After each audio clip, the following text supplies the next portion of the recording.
En Radio Morena, la gigante del Pacífico. Es 9 de octubre del año 2024, 204 años de independencia de la ciudad de Guayaquil. Y aquí está con nosotros, ¿sí? ¿No? Pero hizo de Guayaquil su cuna y está aquí, trabaja aquí, vive aquí. Y la prolongación de su existencia está acá. Así es. Nos referimos a la doctora Ivonne Núñez Figueroa, ministra de Trabajo. Y es que ella ha sido jueza, catedrática universitaria, pero nos ha acompañado en varias ocasiones también y hay bastantes temas que tratar con ella. Qué gusto siempre recibir la doctora Ivonne Núñez. Buenos días, bienvenida a Radio Morena, su casa. Muy buenos días. Gracias por esta cordial invitación en un día tan importante para la ciudad de Guayaquil y para la historia del Ecuador. Oiga, si no estuviese en esas labores, estuviese participando en alguna carrera atlética, en todas esas actividades que se hacían y se hacen. No creo que todavía se siguen haciendo. Ya la hice el día domingo a las 4 de la mañana. Sí, ¿Sí? Conmemoramos los 20 años de la Maratón de Guayaquil. 20 años, sí. La ciudad de Guayaquil hace 20 años por primera vez hizo una maratón de manera oficial. Y el domingo fue la carrera a las 4 de la mañana en distintas distancias. Entonces ahí nos volvimos a ver los atletas de siempre. Un poco con más canas, pero ahí estamos. ¿Estuvo la doctora Moreno? ¿La doctora? Vilma. No, a ella no la vi correr, pero la carrera se ha acrecentado, vienen atletas. Hay nuevas. Buenos atletas de otros cantones, de otras provincias, y en definitiva es una fiesta atlética, y entre nosotros pues somos una familia de corredores allí. Entonces quiere decir que la que promovíamos desde los dirigentes universitarios desde allí, que inauguramos ese paso. Sí, cómo no, el paso en la avenida Kennedy, sí, cómo no. Recuérdenlo. Seguimos. Sí se sigue. Seguimos haciendo actividades deportivas. Qué bueno, estuve de paso por la facultad. Sí. Hace algún tiempo que no iba, desde haber atendido una invitación que en paz descanse el doctor Alfredo Ruiz Guzmán y el doctor Carlos Prado Carvajal. Tenía tiempo, pero me agradó ver a los tiempos también, sus dependencias, su estructura.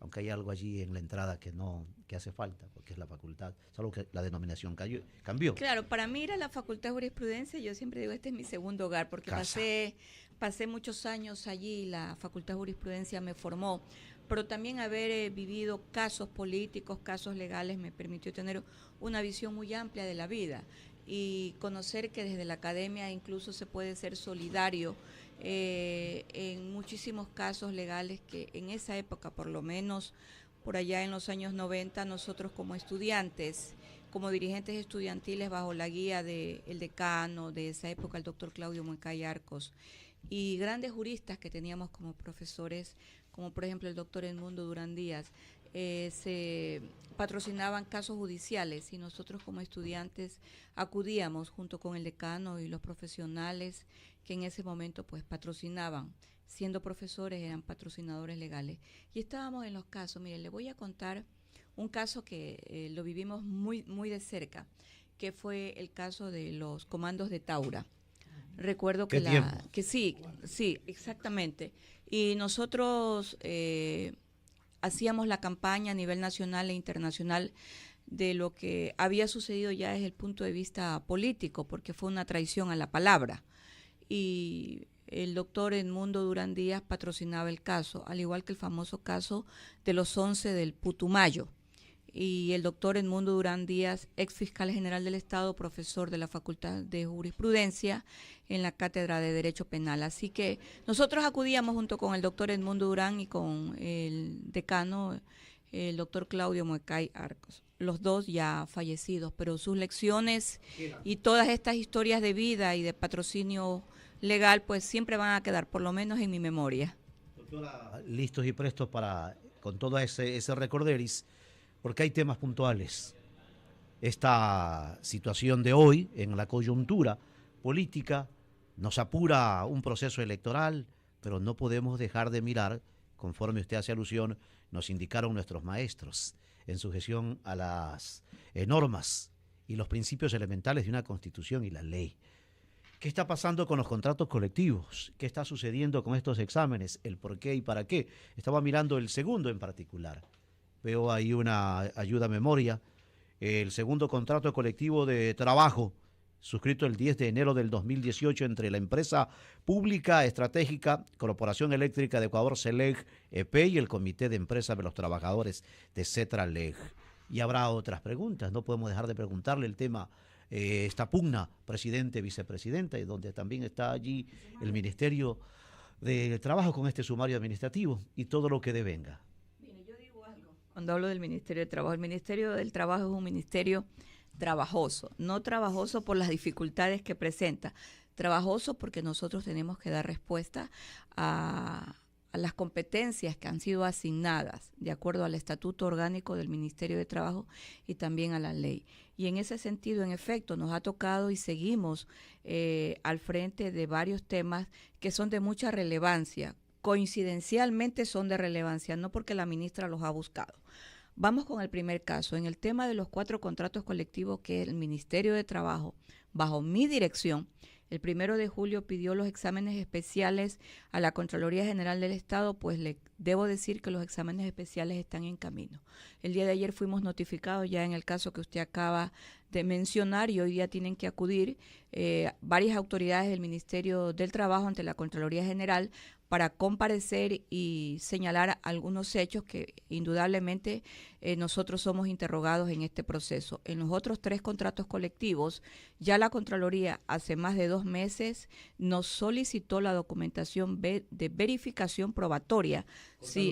La Contraloría General del Estado, si el Ministerio de Trabajo en 2 resoluciones que emitieron mediante el Tribunal de Conciliación y Arbitraje constaban allí los dictámenes favorables y obligatorios del Ministerio de Economía y Finanzas acerca de los presupuestos para poder solventar estos contratos colectivos. Pues ya el Ministerio respondió, no existe ninguna documentación probatoria que verifique que el Ministerio de Economía y Finanzas había aprobado alguna partida presupuestaria previa en cumplimiento a la ley. Vamos adelante, porque todavía hay temas. Sigamos, 7-12 minutos. Una respuesta por parte de los trabajadores petroleros, precisamente, doctora, de que ellos no están ganando sueldos exagerados como se manifestó hace tiempo. Conversaba con don Jorge, el secretario de FETRAPEC, y manifestaba un tema ya fuera de la parte laboral, que se está afectando al país y que el gobierno central no se preocupe, en este caso el área petrolera, por cuanto hay sectores de la zona sur que por el gas que se sale de la refinería afecta y que estos temas no se los tratan, ¿no? Por eso digo, fuera del tema laboral que le corresponde prácticamente a usted. Doctora, ¿qué pasa con la dirigencia laboral del Instituto Ecuatoriano de Seguridad Social? La señora Argudo encontrado sustento para ser suspendida como dirigente de la provincia de La Suay. Yo lo que le puedo comentar acerca del caso de la señora Rosa Argudo son 2 hechos. Ya. Primero, yo fui llamada como ministra de Trabajo a que comparezca ante el Pleno de la Asamblea Nacional para que señale el tiempo en que ella viene ejerciendo las funciones de dirigente. Yo acudí a la Asamblea en este punto específico. Sí. Y señalé que la señora había utilizado un mecanismo de reforma al estatuto del sindicato. Un mecanismo de reforma, ¿por qué? Que es lo que le ha permitido a ella tener ya 21 años como dirigente sindical. 21 años. Primero, el tiempo de dirigencia era de 2 años. Después lo pasó mediante reforma a 3 años. Y finalmente lo pasó a más años. Eso le permitió indudablemente mantenerse porque las reelecciones en la dirigencia sindical no están normadas. Frente a un hecho de esa naturaleza, esta ministra de Trabajo le propuso al seno de la Asamblea que era necesario reformar el Código de Trabajo por 2 razones. Primero, para que exista cumplimiento de la norma constitucional, porque la Constitución de la República, en el caso de las dirigencias sindicales a nivel de obreros, obliga a una alternabilidad, tanto en periodos como también en quienes componen las dirigencias, pues la propuesta de la ministra del Trabajo fue acogida y existe ya la propuesta en el Consejo de Administración Legislativa para que se reforme el Código de Trabajo. Siendo así, entonces la reforma va encaminada a lo siguiente. Primero, la alternancia. Esto es hombre, mujer, mujer, hombre, tal como existe en el mundo de las cuotas políticas. Y la otra reforma es de que no pueden tener 2 periodos consecutivos. Y tiene lógica esto, ¿por qué? Porque, por ejemplo, en un periodo presidencial o en un periodo de asambleísta, de un alcalde, de un prefecto, sí, máximo son 2 periodos. Entonces, eso ha llevado a que exista, históricamente hablando, dirigentes sindicales que tengan, como la señora Argudo, más de 20 años frente a la dirigencia. El otro hecho que usted me pregunta en relación a el despido intempestivo, yo no he generado el despido intempestivo porque no tengo competencia en el Instituto Ecuatoriano de Seguridad Social. Más allá de la información periodística que conozco, entiendo que ella ha presentado una demanda de despido ineficaz. Las demandas de despido ineficaz son justamente por violaciones normativas, como cuando se despide a un dirigente sindical y también a una mujer en estado de lactancia o en estado de gestación. Ahí existe una estabilidad per se, es la única estabilidad que el Código de Trabajo no la quiebra, la tiene permanente, y cuando se viola esta estabilidad per se, que es una estabilidad permanente, existe entonces este mecanismo de demanda que se llama despido ineficaz. Ella ahí solicitó lo siguiente, una medida cautelar, porque además el despido ineficaz lo permite. Esto es que usted regrese de manera inmediata al puesto de trabajo y que se siga sustanciando la demanda. Conozco, porque así lo dice la prensa escrita, de que a ella el juez de la causa le negó la medida cautelar. Esto es que no regrese de manera inmediata a su puesto de trabajo hasta que concluya el tema del despido ineficaz, es decir, la resolución.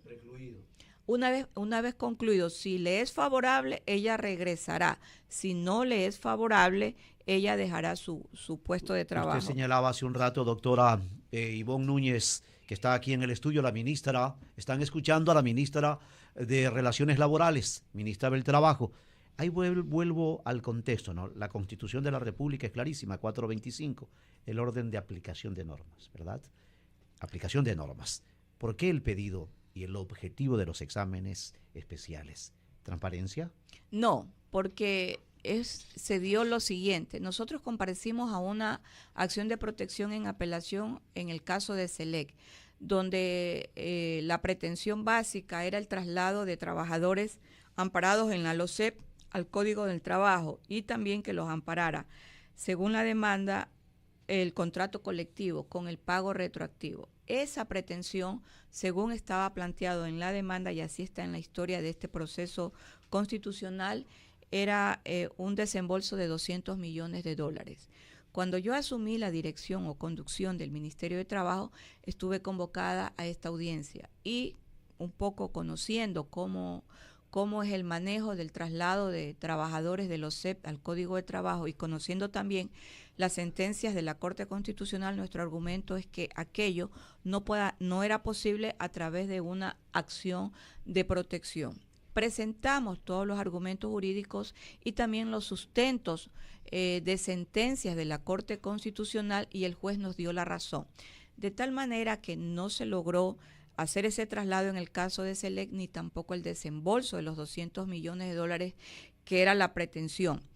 Cuando estuvimos frente a este caso, yo me hice una pregunta. ¿Qué está sucediendo con las otras 3 empresas de los sectores estratégicos de la economía nacional? Y ahí encontré, en el caso de Petroecuador, esto no se ha dado, porque el caso de Petroecuador, que lo decía el señor periodista Víctor Hugo, ahí hay temas muy puntuales, pero el caso del contrato colectivo no ha sido tocado. Entiendo por noticias de que recién hubo un proceso electoral de renovación de directiva.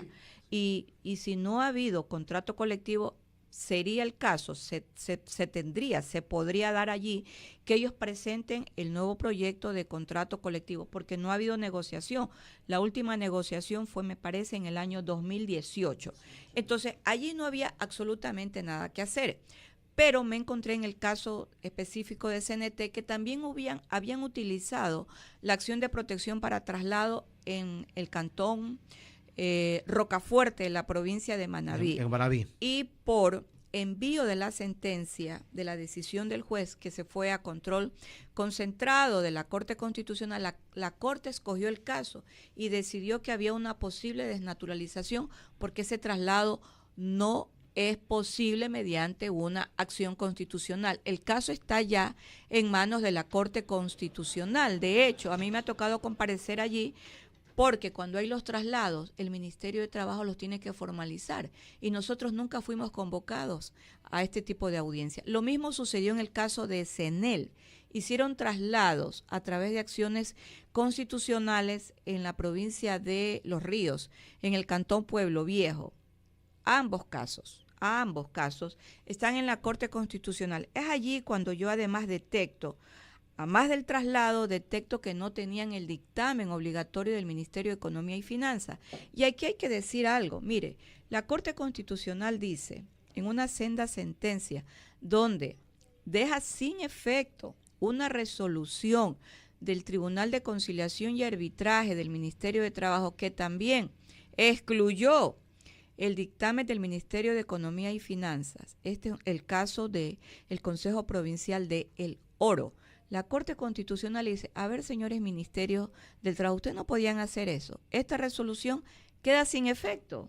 Está claro lo que dice la Corte. Y la Corte dice claro, y la Corte dice lo siguiente, queda sin efecto y lo que el ministerio hizo en esta administración es cumplir con la sentencia. Entonces, ahora están sentados nuevamente y tendrán que tener el dictamen previo del Ministerio de Economía y Finanzas para darle viabilidad a ese nuevo contrato colectivo. Ahí hay que tener cuidado entonces lo que usted señalaba, Constitución, tratados y convenios, pues estamos hablando de materia laboral. Claro, y mire, los precedentes jurisprudenciales. Claro, y mire lo que dice la Corte en el razonamiento de esta interesante sentencia del caso del contrato colectivo. Me parece que es el contrato 16avo del contrato colectivo entre el Comité de Empresa del Consejo Provincial de El Oro y el Consejo Provincial del Oro. La Corte dice lo siguiente: se requiere el dictamen del Ministerio de Economía y Finanzas a fin de garantizar los desembolsos económicos de la contratación colectiva que garantice los derechos de los trabajadores. ¿Cómo puede ser posible que usted suscriba un contrato colectivo si usted no tiene la garantía económica de sea el aumento o sea el mismo contrato colectivo? Pero ¿cómo usted va a garantizar el desembolso si el Ministerio de Economía y Finanzas no ha dado el primer paso? ¿Y esto por qué es importante que se conozca acerca del Ministerio de Economía y Finanzas? Porque dependen de todos los recursos del Estado. Claro, en una empresa privada nada tiene que ver el Ministerio de Economía y Finanzas. Y le voy a decir algo. Se siguen suscribiendo contratos colectivos. Se acaba de suscribir un importante contrato colectivo con dictamen del Ministerio de Economía y Finanzas en el Consejo Provincial de la provincia de Esmeraldas. La prefecta, la señora Roberta Zambrano, ya suscribió el contrato colectivo con los trabajadores. Uno de los últimos contratos colectivos que se acabó de suscribir en la empresa, ahora empresa privada, es el caso del ingenio azucarero Valdés, aquí en el Cantón Milagro. Entonces, usted se puede dar cuenta que la continuidad de las suscripciones de los contratos colectivos y que el Ministerio de Trabajo participa, los inscribe, acude a la suscripción y al registro posterior, se sigue dando con toda normalidad y cumplimiento con las normas legales. Doctora Núñez, 7:24 minutos. Tengo una inquietud, llevo. Frente a la situación emergente que está viviendo el país, el gobierno central, a través del Ministerio de Energía, ha señalado que para que no se afecte tanto la situación hidroeléctrica, se suspende el fluido eléctrico de 8 a 18 horas en el sector industrial. Ya hay reuniones, etcétera, etcétera. Pero inmediatamente el sector industrial le ha dicho que afecta la economía de ellos y por ende van a despedir trabajadores. Voy al área suya. En 15 días quedan desprotegidos los trabajadores, pueden despedirlo por este caso de emergencia. ¿O qué alternativa le queda a los compañeros? Vea, voy a utilizar una frase. Más cuesta despedir a los trabajadores que la compra de los generadores eléctricos. Ya. Punto 1. Punto 2. Este Ministerio de Trabajo viene señalando cuáles son los lineamientos en este tipo de crisis, que por cierto no es la primera vez que el Ecuador la vive. La vivimos en la época de la pandemia y se emitieron allí varios acuerdos ministeriales. Yo los leía a diario. Un acuerdo decía esto, al otro día ya el acuerdo dejaba de decir lo que decía el anterior, y así fueron tejiendo varios acuerdos ministeriales. ¿Por qué?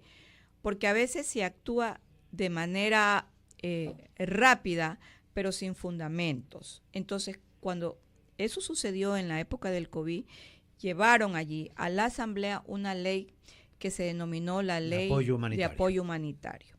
Y yo siempre le hice cuestionamiento a esta ley. ¿Por qué? Porque la ley tenía un objetivo. Era la interpretación del artículo 169, número 9 del Código del Trabajo, que es los despidos intempestivos que se dan cuando hay caso fortuito o fuerza mayor. ¿Y por qué yo le hacía cuestionamiento? Porque nunca antes se había enviado una ley para hacer una interpretación de norma. Eso no es posible. Usted tiene que interpretar la norma de acuerdo a lo que dice la disposición en la ley específica, y si la disposición no es muy clara, usted hace interpretaciones en base a principios laborales. Pero el artículo 169, numeral 9, que dio origen a una ley de interpretación, cosas tan absurdas en el mundo procesal de las legislaciones en el Ecuador, llevó a ¿qué? A un tipo de contrato, que es el famoso contrato emergente. Yo vengo peleando al interior de la Asamblea que el contrato emergente sea derogado. Finalmente el CAL me respondió y me dijo que todos los argumentos míos eran correctos, porque primero dijeron que cuando yo presenté la derogatoria del contrato emergente, que nació a raíz de la pandemia, que no genera estabilidad, que cuando cumplen un año definitivamente no pueden continuar laborando. Lo primero que me dijeron era que yo no tenía facultades para presentar este tipo de propuesta legislativa. Pues les demostré que claro, que el artículo constitucional me lo permite, no solo al señor presidente, sino a los ministros de Estado, de acuerdo a sus competencias. El CAL me respondió que requiere que tenga auspicio del bloque legislativo. Lo voy a conseguir. Entonces, yendo al caso de la crisis energética, yo les he señalado que existen varias alternativas. Usted acaba de decir una. A ver, si no se trabaja dentro de las 8 horas normales, regulares de trabajo, se puede compensar como se lo viene haciendo posteriormente con una hora adicional cuando ya exista la actividad normal. Ese es un caso. ¿Qué sucede si lo quieren compensar un día sábado y domingo? Lo pueden hacer, pero tienen que pagar el recargo. Hay que pagar el recargo de la hora extraordinaria, porque eso dice el Código de Trabajo, y la ministra de Trabajo no va a disponer lo contrario, ni tampoco voy a emitir un acuerdo ministerial para que se diga que se compense un sábado y domingo. Eso no puede ser posible. Lo nefasto, porque no tuvo la ley en ese tiempo de la pandemia ni apoyo, ni nada de humanitario, ni nada de equilibrio. Acuérdense que la otra la denominaron equilibrio de las finanzas públicas. Claro, mire, y cuando yo hago mención a estos acuerdos ministeriales, que lo dije hace un minuto, uno de los acuerdos ministeriales, por ejemplo, que se emitió, y acuerdos ministeriales del Ministerio de Trabajo, era que tenían que presentar el documento al sistema de rentas internas de que la actividad económica había cesado.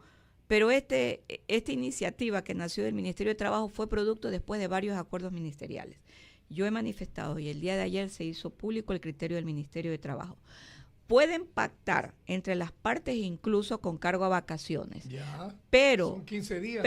Pero las vacaciones son irrenunciables, de tal manera que ese pacto tiene que ser entre las partes. Por eso es que el Ministerio de Trabajo, bajo mi dirección, siempre señala la palabra discrecionalidad.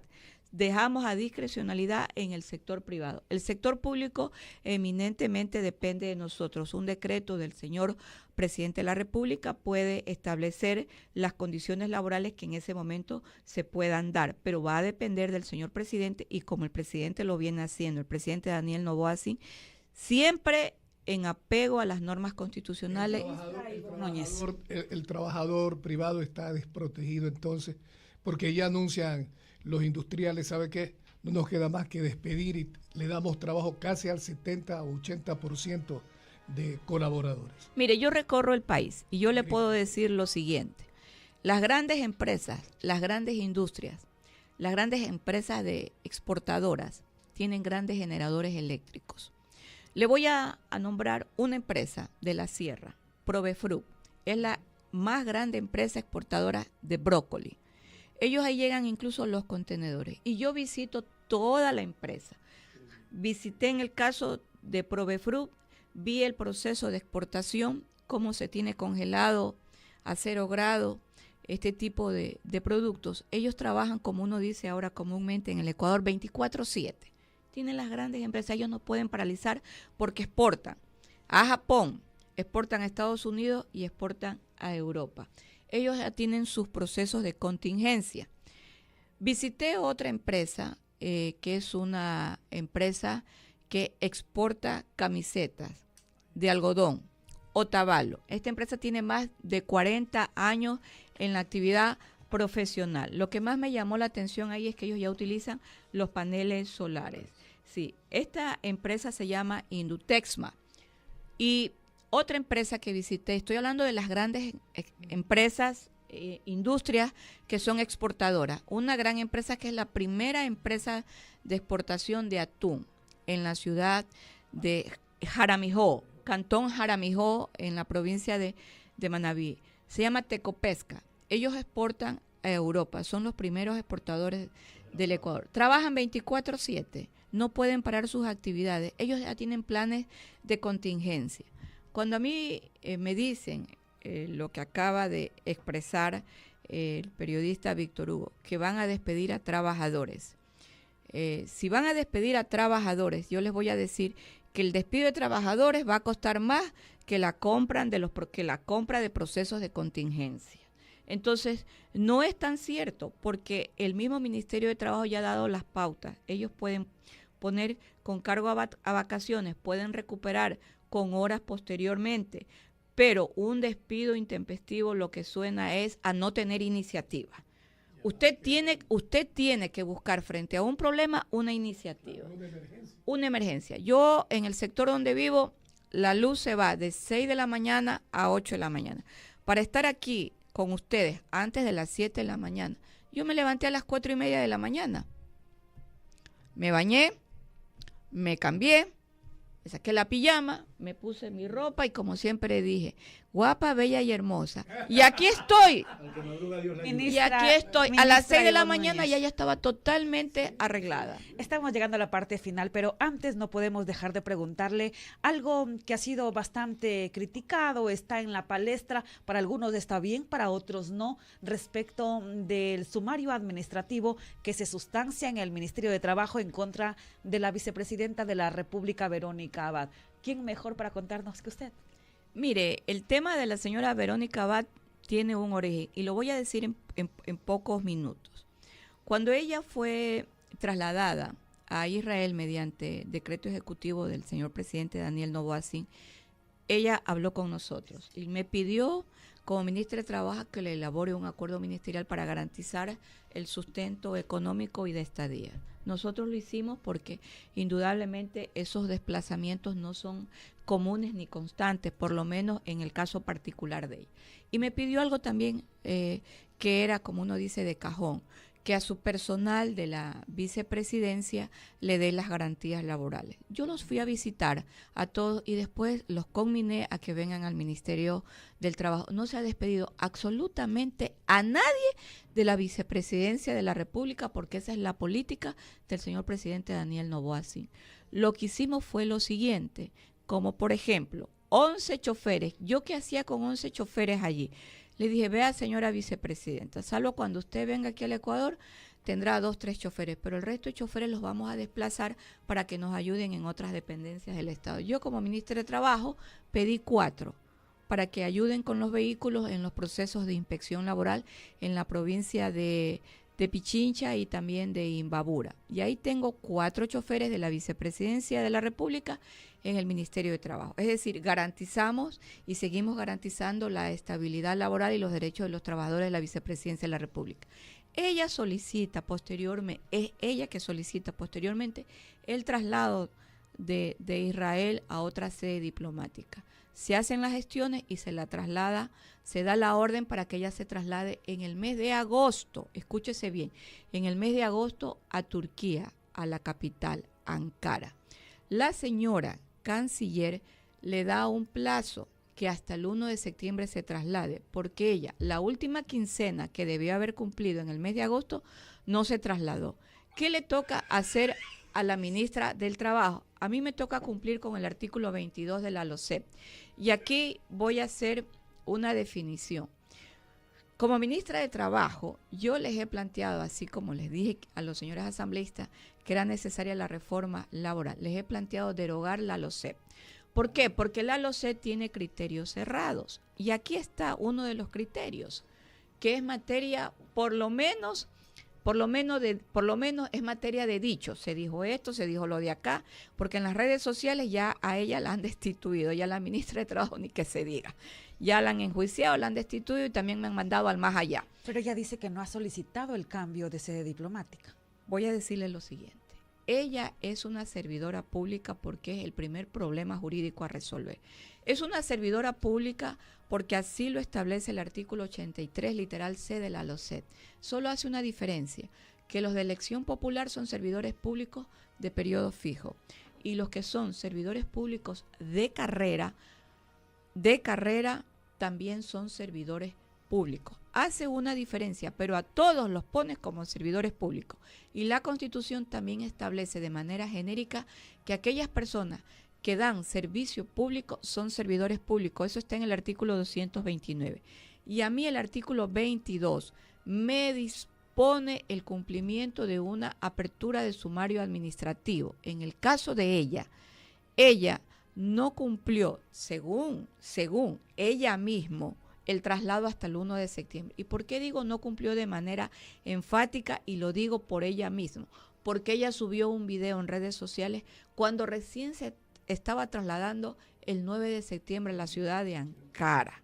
Entonces, es allí cuando el Ministerio de Trabajo apertura el sumario administrativo y yo como ministra de Trabajo dispuse que por favor le pregunten a la Oficina de Talento Humano, que siempre ha mantenido muy buenas relaciones con el Ministerio de Trabajo, si existía justificación alguna. Todo esto lo hice previo a la apertura del sumario administrativo. Con todas esas respuestas, con certificaciones del Consejo Nacional Electoral, con certificaciones de la Cancillería, se aperturó el sumario administrativo que en algún momento tendrá una decisión final. Doctora Ivonne Núñez, queremos agradecerle por haber estado aquí en Radio Morena. Nos pasamos de unos minutos, pedimos disculpas a la audiencia, pero importante el último dato. Muchísimas gracias, ministra. Muchas gracias a ustedes y siempre a las órdenes, porque mi obligación es comparecer ante los medios de comunicación. La verdad, la